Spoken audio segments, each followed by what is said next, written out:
Na-miss ko bigla yung pansit bihon. Buti na lang may nakita ako sa TikTok shop na instant bihon. Kaya naman, mag-try na tayo. Try na natin to Oriental Gisado.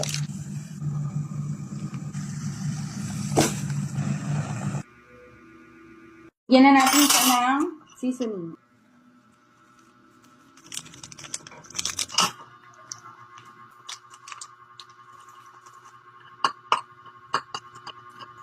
Lalagyan natin siya ng kalamansi.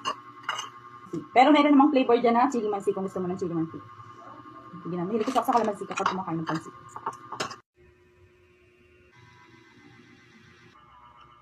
Masarap siya partner ng pandesal.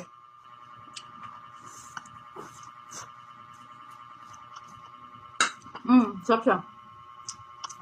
Yun panitan nyo, mag-check out na kayo sa ating Yellow Basket. Iba't iba yung flavor nila.